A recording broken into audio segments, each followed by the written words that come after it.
téléspectateurs, nous vous saluons de partout où vous êtes en train de nous suivre en ce moment. Nous vous souhaitons la bienvenue à votre émission Savoir ses pouvoirs. Comme d'habitude, je reçois pour vous l'homme de Dieu, le pasteur Jacques Raymond. Bonsoir, pasteur. Bonsoir. Je profite pour saluer tous les téléspectateurs de cette émission, Savoir ses pouvoirs.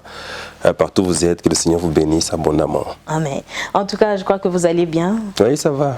Merci d'être une bénédiction pour tout le peuple de Dieu qui sont en train de vous suivre en ce moment. Nous rendons grâce à Dieu pour tout ça. Oui. Voilà, depuis un certain temps, nous sommes en train d'avancer avec une série d'enseignements et pour ce moment, nous sommes en train de parler sur le ministère et les dons spirituels. Alors, vous êtes en train de nous suivre en ligne, n'hésitez pas, abonnez-vous à notre chaîne YouTube et vous allez pouvoir exploiter tous les autres sujets que nous avons déjà traités et pourquoi pas celui-ci. Partagez, abonnez-vous à notre chaîne pour n'y manquer aucune de nos notifications. Voilà, homme de Dieu, aujourd'hui nous continuons avec le ministère et les dons spirituels, déjà que nous avions commencé la fois passée. Alors nous voulons continuer. Question de donner un peu plus de détails aux téléspectateurs et de bénir le peuple de Dieu. Alors nous voulons commencer par savoir s'il était possible d'exercer un ministère sans l'influence du Saint-Esprit. La réponse est simple, ce n'est pas possible. Et d'ailleurs, il faut même être beaucoup plus précis. C'est qu'on ne peut pas exercer le ministère si on ne le fait pas sous le contrôle du Saint-Esprit. En tout cas, si on n'est pas sous contrôle du Saint-Esprit, on ne l'exercera pas selon la volonté de Dieu. Le ministère est donné par Dieu pour bénir son peuple, pour édifier l'Église. Donc, par conséquent, on doit toujours être sous contrôle du Saint-Esprit pour atteindre les objectifs de Dieu. Sinon, si on n'est pas sous contrôle du Saint-Esprit, c'est clair qu'on ne fera pas la volonté de Dieu. On va être sous influence des forces qui vont amener la personne qui exerce le ministère à faire autre chose que la volonté de Dieu, ce qui sera négatif forcément. Forcément, même quand il y a des spectacles, même quand il y a des manifestations semblables à ceux de l'Esprit, on peut se dire qu'il n'y a pas le Saint-Esprit, c'est pas lui. Oui, mais le Saint-Esprit, il travaille pour que la volonté de Dieu soit faite. Je crois que le spectacle, en fait, vient lorsque on y met beaucoup d'attention davantage que sur ce que Dieu poursuit. Mais par ailleurs, nous devons dire que le Seigneur lui-même est celui qui fait son œuvre parfois de manière surprenante. Il y a des choses qui se passent que nous ne comprenons pas. On peut attribuer ça au spectacle alors que c'est la pensée de Dieu. C'est comme ça que le Seigneur veut que les choses se fassent. Et donc, nous ne pouvons pas juger de ce que c'est Dieu ou ce n'est pas Dieu, simplement à cause de ce que nous voyons avec nos yeux, quoi. C'est pour cela que nous, en tant qu'enfants de Dieu, nous devons juger par l'Esprit. Par l'Esprit. Parce que la Bible dit que l'homme naturel ne comprend pas les choses de l'Esprit, parce que c'est spirituellement qu'on en juge. Donc nous, en tant que chrétiens, en tant qu'enfants de Dieu, nous devons avoir une sensibilité spirituelle. On doit exercer son esprit à comprendre ce qui se passe. On a eu parfois des choses du genre, ce qu'on appelle l'onction qui pousse les gens à rire. On appelle ça onction de rire. Voilà. Il y en a qui ont dit que ce n'était pas biblique, ça ne pouvait pas se faire ainsi. Mais par contre, on a vu que dans certains cas, cette onction-là, cette manifestation-là, était en train de se faire pendant que Dieu était en train de consoler une personne, de l'amener d'un état où la personne était comme déprimée, à un autre état où la personne a commencé à vivre la joie du Saint-Esprit. Ça s'est manifesté comme ça. Et donc, on ne peut pas juste parce qu'on voit que on n'a jamais vu ça dans sa vie et dit que ce n'est pas biblique. Il faut laisser l'Esprit nous parler, nous faire comprendre ce qui se passe. Voilà, donc c'est ça. Mais c'est vrai que d'un autre côté, ce qu'on peut condamner, c'est le spectacle pour le spectacle. Donc là, il y a des choses qui se font de par, je dirais, l'impulsion de la chair. Et c'est vrai que même si le Saint-Esprit est là, il ne bloque pas la manifestation de la chair. C'est comme ça que vous allez voir parfois la manière dont le ministère est exercé est aussi tributaire du tempérament. Celui qui est calme, il va parler calmement, mais celui qui est un peu plus expressif, il va s'exprimer plus fortement. Et nous ne pouvons pas condamner ça. Donc on n'a pas la même nature. Et donc, moi, je ne suis pas de ceux qui, rapidement, comme ça, condamnent les choses qu'ils ne comprennent pas. j'aime toujours comprendre et voir ce qui se passe et demander surtout au Saint-Esprit de me donner sa position ou son jugement par rapport à ce qui se passe. C'est à ce moment-là que je peux prendre position. Je ne prends pas ma position, je m'aligne derrière la position de Dieu. Voilà, du discernement aussi. Ah oui, absolument. Voilà. Y a-t-il un moment prescrit auquel on peut commencer l'exercice du ministère après avoir reçu l'appel? Nous pouvons commencer l'exercice du ministère juste au moment où nous recevons l'appel de Dieu, ou il faudrait un temps précis pour l'exercice de ce ministère? Lorsque l'appel vient, on le comprend, la prochaine étape, c'est la formation. On ne peut pas, juste parce qu'on a été appelé, commencer à travailler, parce que la formation est nécessaire pour savoir de quelle manière on doit exercer. Il y a toujours des aînés qui ont exercé dans le même créneau que nous, donc que nous pouvons consulter. Il y a des écoles qui sont là, auxquelles on peut s'inscrire et apprendre comment est-ce qu'on exerce le ministère. Dans l'exercice du ministère ou dans l'appel, il y a toujours la dimension vient. Vous voyez, quand Jésus a appelé les disciples, il les a appelés l'un après l'autre. Et chaque fois, il demandait que les disciples le suivent. Et c'est comme ça qu'il a pris avec eux un temps pour les former. Donc ça, c'est la dimension du vient. Et après, il y a la dimension du va. C'est à ce moment-là qu'il dit « Allez, faites toutes les nations des disciples ». Donc il a pris du temps et ça fait un peu plus de 3 ans, pendant lequel il était en train de former ces disciples-là. Les premiers, en tout cas, qui ont été avec lui dans son temps de séjour sur la terre, ont eu du temps d'être formés. Et pendant ce temps, juste un peu à un certain moment, on le voit les envoyer pour aller exercer leur ministère, mais tout de suite, ils sont revenus auprès de lui.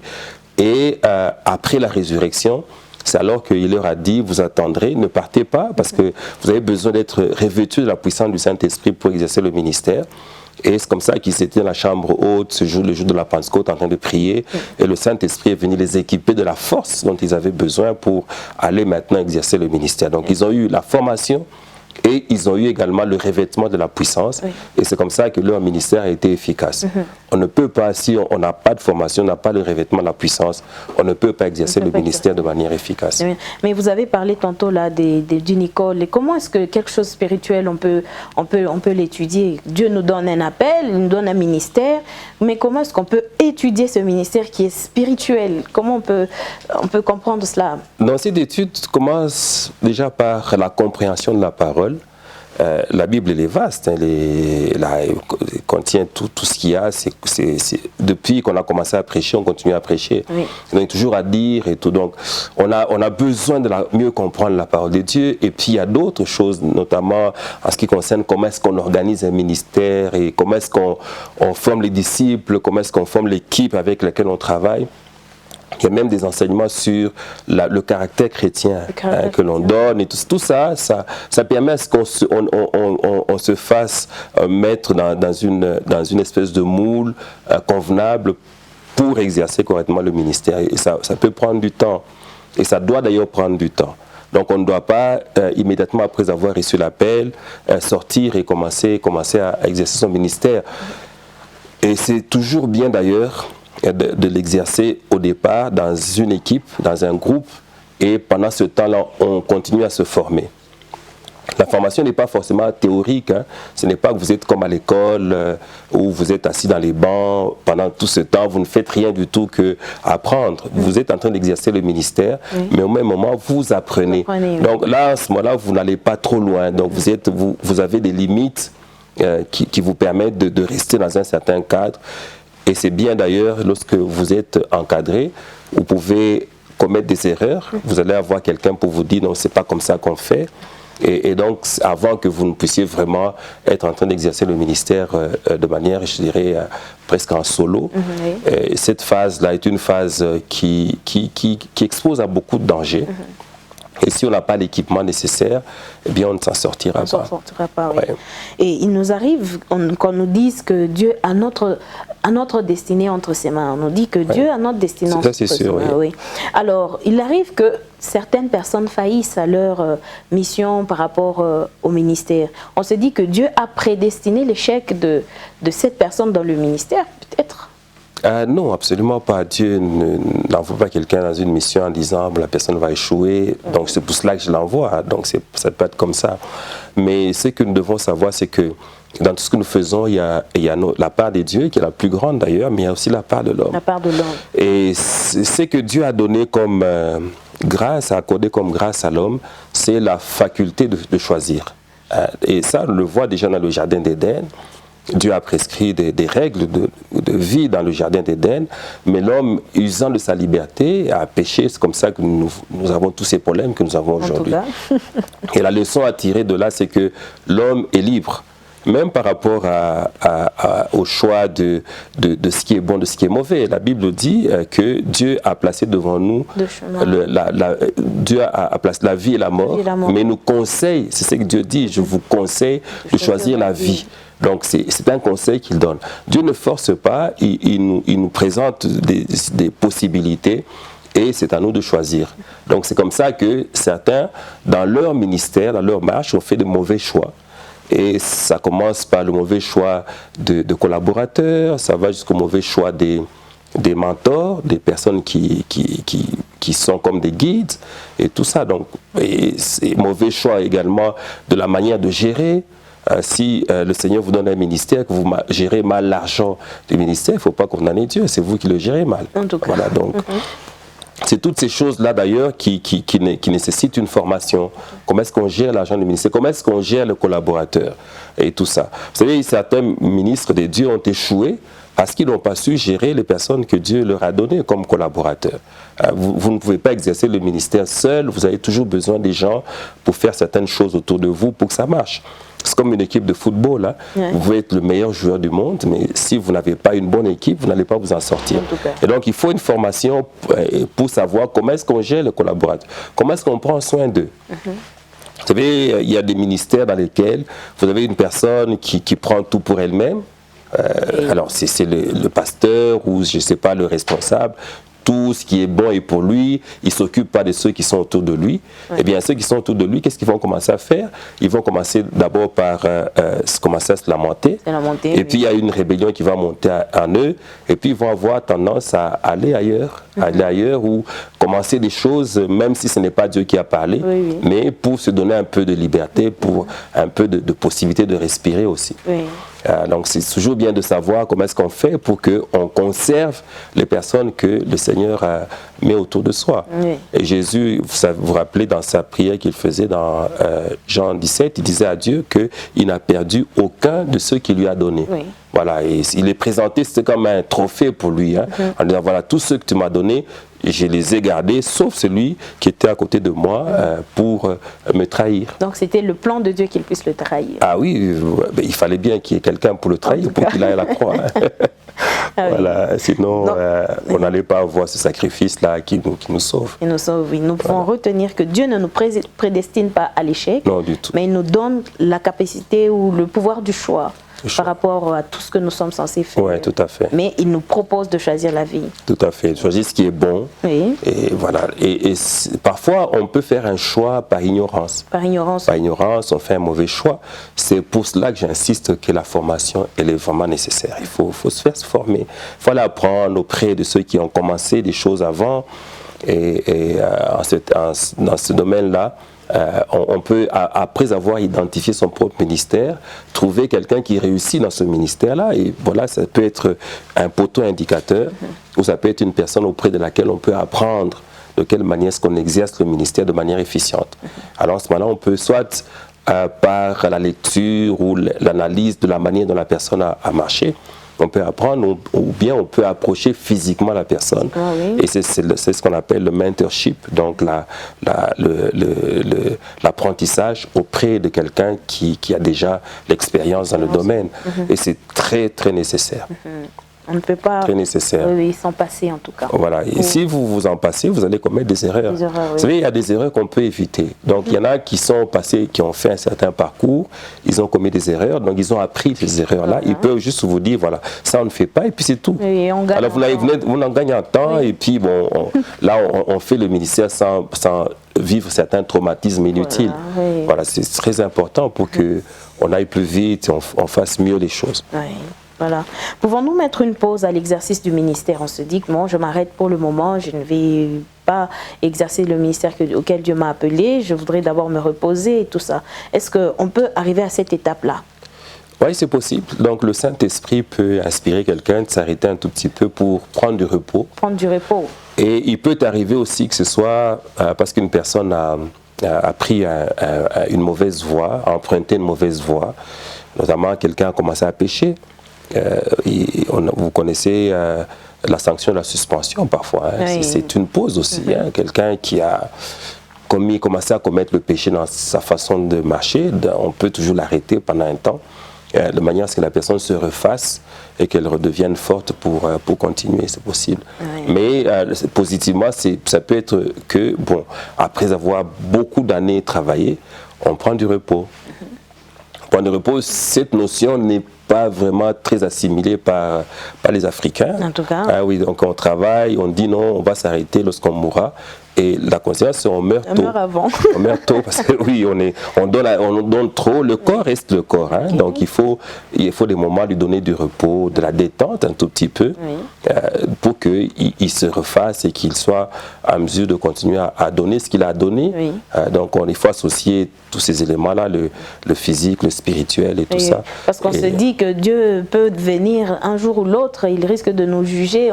Quand on met une pause, on ressemble à ce monsieur qui est allé mettre son talent sous la terre et on se dit que si on n'exerce pas, on sera jugé négativement par Dieu. Alors oui, ça ne peut pas être comme celui qui a mis son talent sous la terre parce qu'il n'a pas travaillé du tout. Okay. Voilà, donc c'est dans le travail qu'il y a une organisation pour, par moment, prendre du repos. Prendre du repos, oui. Du repos et avoir quand même du temps pour rafraîchir un peu son être et tout. C'est très important pour qu'on aille loin.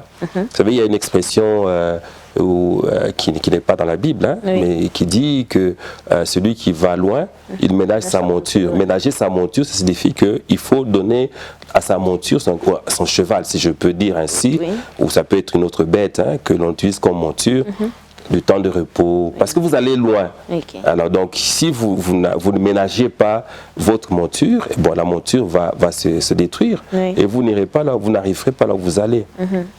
Donc le corps ici, il est ce qu'il est, il a ses limites. Donc il ne faut pas faire le héros. Et Dieu ne nous demande pas ça. Okay. Là où on veut tout faire et tout ça. Il y a des ministères où vous allez voir l'homme de Dieu, il est en train de tout faire. C'est lui qui chante, c'est lui qui fait l'intercession, c'est lui qui s'occupe des finances, c'est lui qui prêche, il n'y a que lui qui prêche. Mais il ne va pas faire longtemps. Okay. C'est clair. Donc à un certain moment, le corps va commencer à afficher des limites et ça va s'arrêter. Voilà. Donc il faut s'organiser pour qu'on délègue aussi. Okay. Et dans le ministère aussi, parmi les choses qu'on apprend, c'est comment déléguer, comment permettre aux autres de travailler. Et d'ailleurs, lorsque vous étudiez le leadership, c'est parmi les cours que l'on donne dans la formation d'un ministre de Dieu. Dans le leadership, on dit que le bon leader, ce n'est pas celui qui fait tout, c'est celui qui a la capacité d'obtenir que les autres fassent ce qu'ils ont à faire. Alors c'est comme ça qu'on est un bon leader. Donc si on obtient que chacun soit efficace dans son poste, eh bien là on a réussi. Et alors à ce moment-là, on a du temps pour soi-même aussi. Et ça va plus loin, ça aussi pour la famille et tout ça. Vous avez des familles qui sont détruites, il y a des familles des ministres de Dieu détruites parce qu'ils n'ont pas le temps pour leur maison. Exactement. Et ça, Dieu n'est pas d'accord avec ça. Voilà. Voilà. Et de quoi Dieu a-t-il besoin en nous pour mettre en place le ministère qu'il a mis en nous? Est-ce que Dieu réclame de nous quelque chose, un potentiel ou quelque chose d'autre pour que le ministère soit réalisé ou mis en place? Voilà. Le bon exemple, c'est celui des disciples, les premiers que Jésus-Christ a recrutés. C'était des gens, la plupart d'entre eux, sans instruction. C'est ce que d'ailleurs tout le monde faisait remarquer. Lorsqu'ils ont commencé à exercer le ministère, ils développaient une telle sagesse, une telle puissance, que les gens qui les observaient ne comprenaient pas. Ils disaient, mais comment est-ce que ces gens sans instruction peuvent parler comme ça? Voilà. Alors, ce qu'il y a eu avec eux, c'est qu'au départ, ils n'avaient pas beaucoup de capacité. Mais Jésus-Christ leur a dit, venez, je ferai de vous des pêcheurs d'hommes. Donc, ça signifie que Jésus a la capacité de faire de quelqu'un ce qu'il n'est pas au départ. Donc, vous n'êtes pas pêcheur d'hommes, il vous forme pour devenir pêcheur d'hommes. Quelle est la qualité que ces gens avaient? C'était la disposition à apprendre. Donc ils se sont vraiment placés au pied de Jésus pour apprendre au départ. Donc c'était ça. Ils ont appris. Et donc c'est la chose la plus importante que dont Jésus avait besoin. Des gens disponibles qui pouvaient le suivre partout. Oui. Apprendre de lui, apprendre par les paroles qu'il donnait, apprendre par la pratique du ministère. Et toutes ces personnes-là ont alors à ce moment-là après su exercer le ministère de manière efficace. Ça c'est la première qualité. Mais l'autre qualité aussi c'est la capacité à s'adapter aussi. Donc il faut s'adapter de sorte qu'on puisse être en mesure de faire ce que Dieu demande qu'on fasse. Et nous avons quelqu'un comme Paul. Paul qui était un pharisien, avec une intelligence, il était zélé contre l'Église. Il pensait qu'il faisait bien. Donc c'était quelqu'un qui avait ces capacités-là. Mais lorsque le Seigneur l'a appelé, il les a retournés dans le bon sens. Donc les connaissances qu'il avait, le zèle qu'il avait, il l'a donné au Seigneur.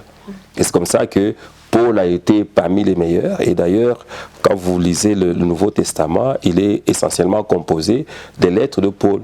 Donc il a été très inspiré davantage, si on peut juste par ce qu'il a fait faire un jugement, davantage que ceux qui étaient avec Jésus physiquement. Voilà, oui. Il a écrit beaucoup parce que son intelligence aussi a été un atout pour qu'il ait la possibilité de percevoir toutes ces révélations et surtout de les communiquer.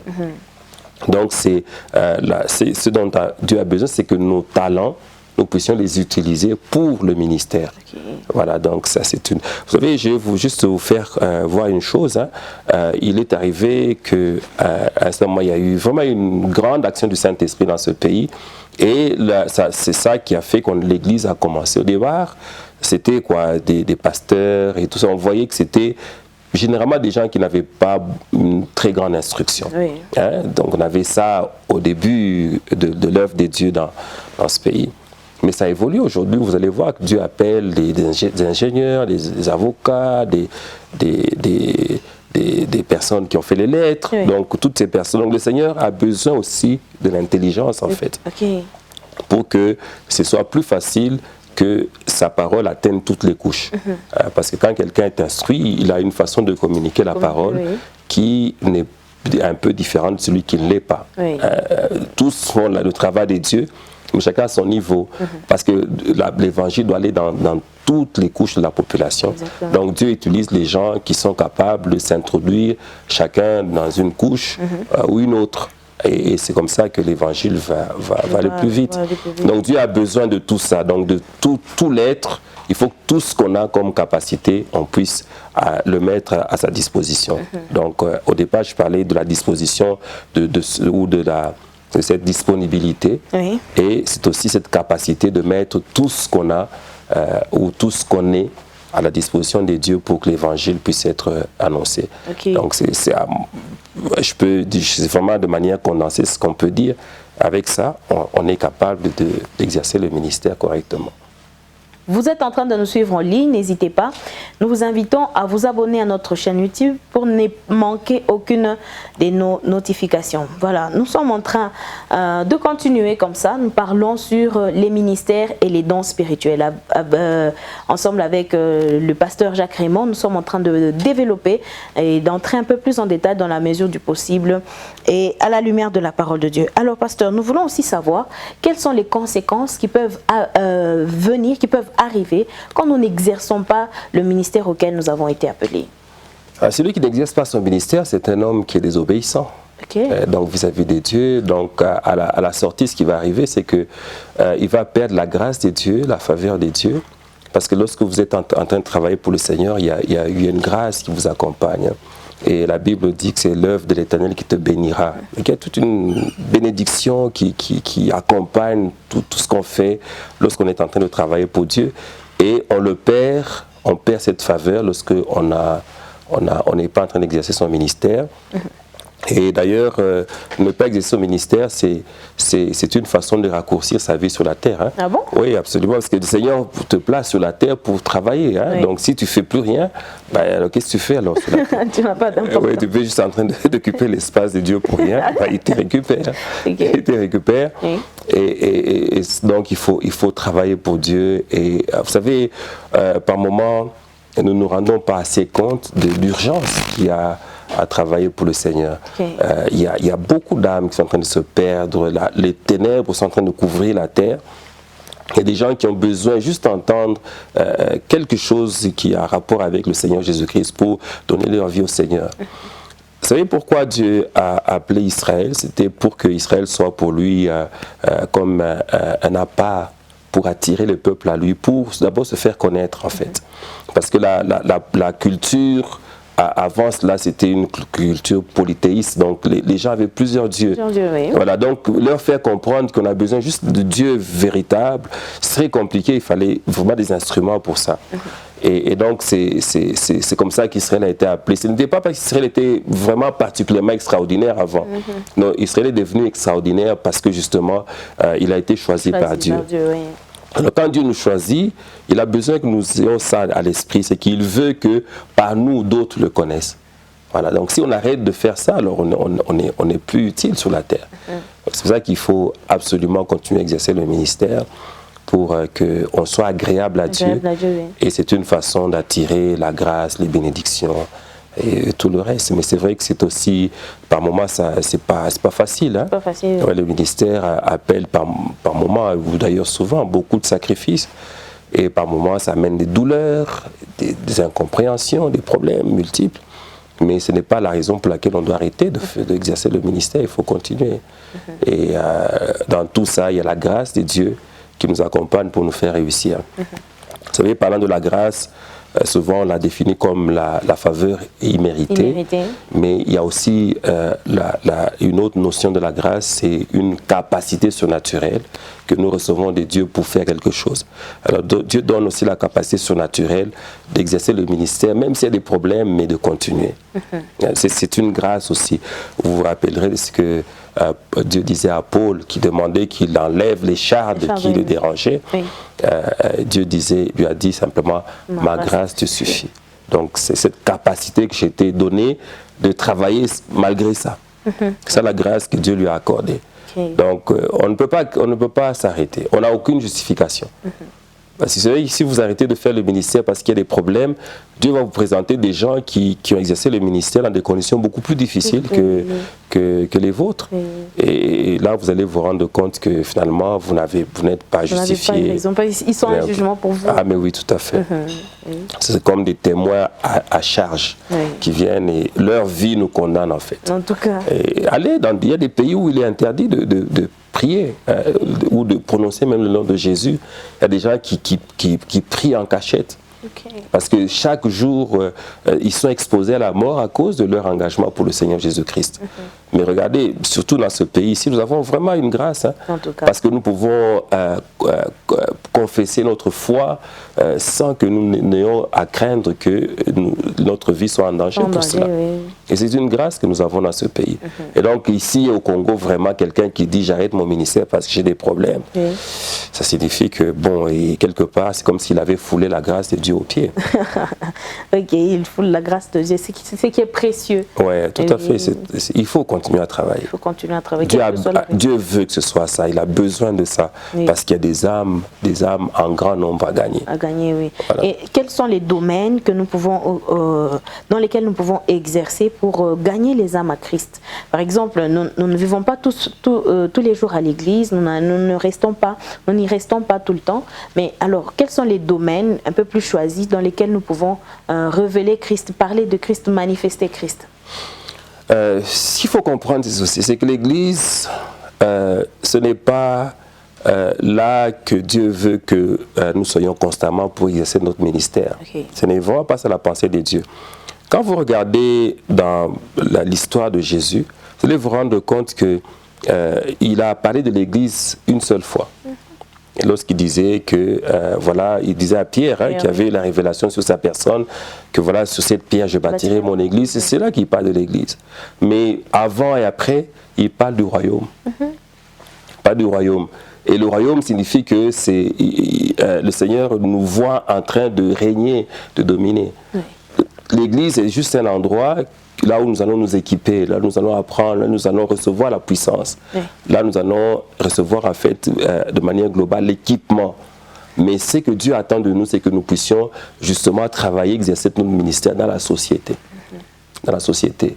Le diable a tendance à nous pousser, ou bien il y a beaucoup de gens qui ont tendance aussi eux-mêmes à se réfugier à l'église. Voilà. Ils restent là entre quatre murs, ils sont à 100, à 200, ils restent 100 ou 200.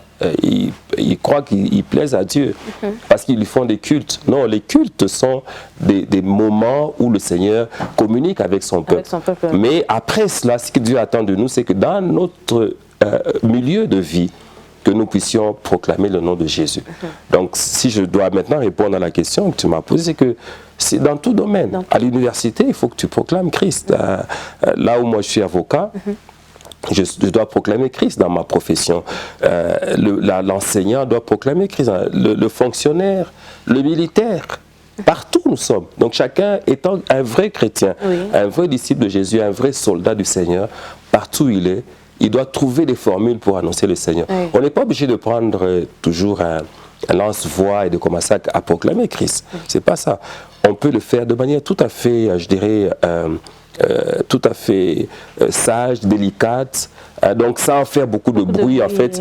C'est d'ailleurs ce qu'on nous apprend que nous, quand on parle du chrétien en tant que lumière et sel. La lumière elle brille comme ça, le sel il influence. C'est en douce qu'on le fait. Donc on peut faire de manière subtile, c'est le mot que j'étais en train de chercher. De manière subtile, on peut annoncer Christ. Il y en a qui ont annoncé Christ simplement par leur comportement. Je vais te donner un témoignage, j'ai entendu comme ça il y a longtemps, hein. J'espère que je serai fidèle.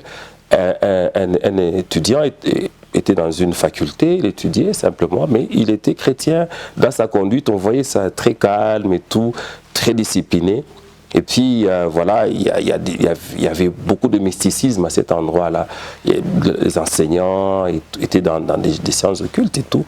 Et puis, un jour, un enseignant l'a appelé dans son appartement et lui a dit, écoute, pour toute chose au monde, je suis prêt à demander que tu me donnes ce que tu as. Parce que j'étais observé, tu es si calme, si tempéré, qu'est-ce que tu as? Je veux avoir ça. Et il lui a parlé de Christ. Et c'est comme ça que l'enseignant a donné sa vie au Seigneur. Simplement, sa conduite a parlé. Quand Dieu dit que nous sommes des lettres, ça signifie qu'on doit lire Christ sur nos vies. Voilà, c'est ce que nous devons chercher dans la société, partout, même dans nos familles. Il y a des familles où il y a des chrétiens, mais ils ne parviennent pas à amener à la conversion les membres de famille à cause de leur conduite. Il y a des femmes qui ne savent pas amener leur mari à la conversion à cause de leur conduite. Des maris qui ne savent pas amener leur femme à la conversion à cause de leur conduite. Nous devons simplement nous conduire comme des vrais disciples de Jésus et nous allons voir qu'on va facilement influencer et obtenir que plusieurs commencent à nous suivre sur le chemin de la vie. Sur le chemin de la vie. Alors, comment nous pouvons équilibrer entre les ministères et la vie sociale? Parce que nous remarquons qu'aujourd'hui, beaucoup de choses sont sacrifiées, notamment les familles, comme vous l'avez dit récemment. Alors, comment nous pouvons équilibrer cela? Parce qu'il y a des enfants qui manquent d'affection, il y a des enfants qui manquent d'attention, qui sont censés recevoir des parents parce que les parents ont reçu l'appel de Dieu. Et même actuellement, si vous interrogez la plupart des jeunes filles qui vous disent « Non, moi, je ne voudrais pas me marier avec un pasteur, je ne voudrais pas, parce que je sais que je ne serai pas à la hauteur. » Oui, j'ai déjà entendu ça plusieurs fois. Voilà. Alors, comment nous pouvons équilibrer cela?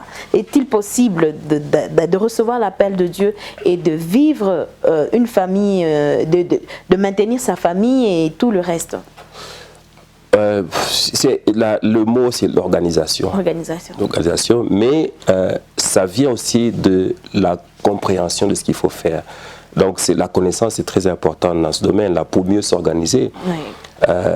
Justement, moi je me rappelle que lorsque nous étions jeunes à la foi et tout ça, ce qu'on nous disait, c'est que l'ordre des choses selon Dieu, c'est qu'il y a d'abord Dieu, et puis il y a son Église, et puis il y a nous-mêmes après. Donc c'est ce qu'on nous disait. Donc pour Dieu, tu dois tout faire, pour l'Église, tu dois tout faire, et puis après tu verras ce qui reste, tu peux faire pour toi. Voilà, donc c'est comme ça qu'on comprenait les choses comme ça. Heureusement pour nous, on n'était pas mariés, donc c'était simple de vivre comme ça, donc on était engagés, des prières et tout. On pouvait comme ça, on est en train de juste faire une prière et puis on décide d'aller à la montagne et tout ça, on fait une retraite, 7 jours. Mais bon, ça c'est bon quand on est encore célibataire et tout. Mais dès qu'on se marie, ça devient compliqué de vivre comme ça. Et avec le temps, j'ai appris que En fait, l'ordre des dieux est plutôt le suivant. C'est Dieu, Oui. et puis c'est la famille. Dieu et la famille. La famille après, et après vient l'Église. Ok. Parce que la famille est la stratégie de Dieu pour le salut de l'humanité. Ok. Dieu, c'est comme ça qu'il dit à Abraham, toutes les familles de la terre seront bénies en toi. En fait, Dieu veut que nous, les enfants, ou les hommes en général, les hommes et les femmes, en fait, je veux dire globalement, apprennent les premières choses, les rudiments de la vie chrétienne dans leur maison familiale. Ok. Ça doit commencer dans la famille. Et justement, aujourd'hui, on a beaucoup de problèmes dans l'Église parce que les familles ne vivent pas la chrétienté totalement. Voilà. Il n'y a pas de prière en famille. Il n'y a pas de lecture ou d'étude de la parole de Dieu en famille. Et vous voyez, le papa et maman ont des programmes tout à fait divergents. Je vais dire différents, mais parfois c'est carrément divergent. Voilà. Alors donc chacun est de son côté, et ça fait que les enfants ne comprennent pas les choses de Dieu à la maison. Voilà. Et lorsqu'ils viennent à l'église, même quand on leur annonce certaines choses, ils ne comprennent pas, parce qu'ils ne voient pas, ils n'ont pas de modèle. Des modèles, voilà. Voilà, donc nous devons veiller à ça. Il faut que les familles soient là, l'endroit où les personnes apprennent les premières choses de la vie chrétienne. Et quelqu'un disait d'ailleurs, c'est très vrai, que si les enfants ne voient pas leur papa avec la Bible en main, Oui. ils ont l'impression que la Bible, c'est une histoire des femmes. Donc, ça, ils ne vont pas prendre la Bible au sérieux. Oui. Il faut que papa aussi, on le voit avec la Bible, en train de prier aussi. Oui. Il y a des papas qui ont quitté, qui ont carrément abandonné leur responsabilité de premier berger de leurs enfants. Oui. Et ça fait que les enfants, bon, ils se conduisent, ils ne prennent pas les choses de Dieu au sérieux. Et le drame d'ailleurs, c'est que même certains serviteurs, d'ailleurs beaucoup de serviteurs, ne s'occupent pas de leur famille. Voilà. Ils n'ont pas de temps pour leur famille, ils ont du temps pour les brebis. C'est même très grave pour certains parce qu'ils n'ont même pas de temps pour leur femme. Oh là là. Ils n'ont même pas de temps pour leur femme. Ils ont du temps pour les brebis. Donc vous allez voir, ils chattent avec les brebis surtout du sexe opposé. Si une brebis demande une prière, tout de suite il quitte la maison, il va aller à l'église ou à la permanence pour la prière. Mais quand même quand sa femme est malade, il va demander si tu peux prier pour moi. Non, non, je ne sais pas. Mais prie toi-même, non. Mais voilà l'attitude là. Oui. Fait que finalement, il n'y aura pas d'harmonie et les choses vont se dégrader. Voilà, il faut que chacun comprenne ça. Nous devons donner de la valeur à nos familles. À nos familles. Et ça, il faut s'organiser tout simplement. C'est question de programmer ces jours pour dire, voilà, je vais faire ça à telle heure, Oui. ça à telle heure et tout. Et ce temps ici, c'est pour ma famille. Oui. Je connais un pasteur, lui, le lundi, il ne fait aucune activité à l'église. Ok. Il fait le travail de mardi jusqu'à dimanche, Ok. mais le lundi, c'est pour la famille. Simplement, et par moment, il ferme même son téléphone. Ok. Donc, si vous le cherchez pour l'église ce jour-là, il n'est pas disponible. Donc, c'est pour la famille. Et c'est comme ça que, quand tu vas dans sa famille, tu te rends compte qu'il y a vraiment une harmonie. C'est là qu'il y a des cultes de famille extraordinaires. Oh. Extraordinaires. Oui. Ah oui, parce que Dieu aime ça. Il faut qu'on donne de la valeur à nos familles. Et parce qu'on s'est dit que c'est l'œuvre de l'Éternel, ton Dieu qui te bénira. On pense que aller à l'église et faire l'œuvre des dieux, c'est ce qui est plus valeureux que les familles. On se dit que Dieu, quand il viendra, il prendra l'église, il ne prendra pas la famille et tout ça. Mais vous savez, il y a un passage qui dit que celui qui ne prend pas soin des siens, il est pire qu'un infidèle. Ah bon?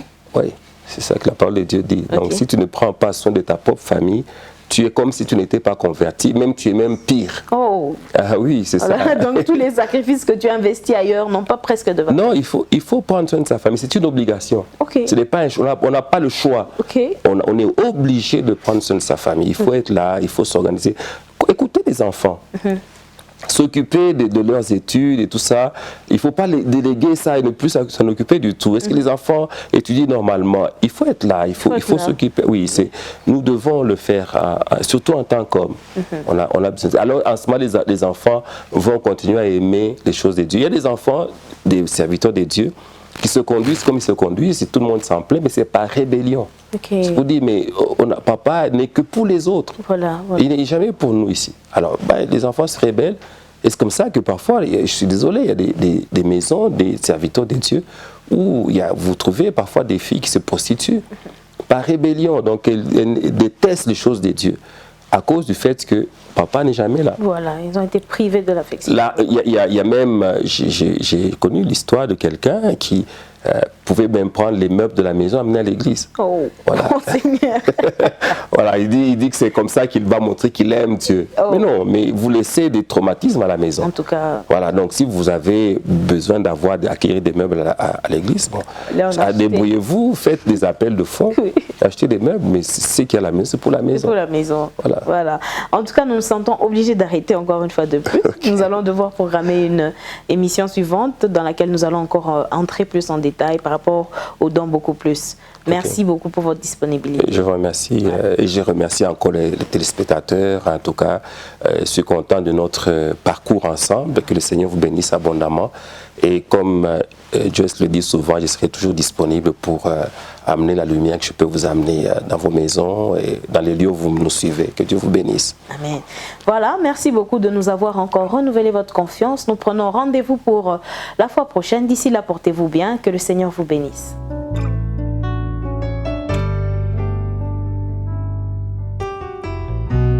J'ai vu des géants se lever et des grands héros tomber. Pour Papa Kamisusu, Babungizila. Savoir c'est pouvoir, une émission faite pour vous, votre émission pour vous amener l'information exactement là où vous êtes. Le Seigneur veut qu'il en soit ainsi. Il dit dans sa parole, mon peuple périt faute de connaissance. Dieu ne dit pas que mon peuple périt parce qu'il n'a pas d'argent. Dieu ne dit pas que mon peuple périt parce qu'il ne prie pas. Mais il dit mon peuple périt faute de connaissance. Donc il faut absolument que la connaissance vous permette de savoir ce que vous devez faire, que vous permette de savoir ce qu'il faut éviter. Et voilà pourquoi le Seigneur vous amène cette information utile dans tous les domaines de la vie.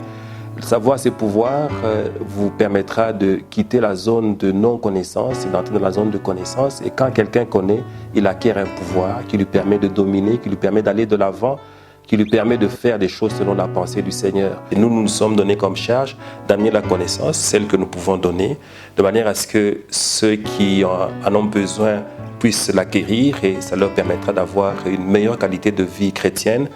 Cette émission est organisée pour vous.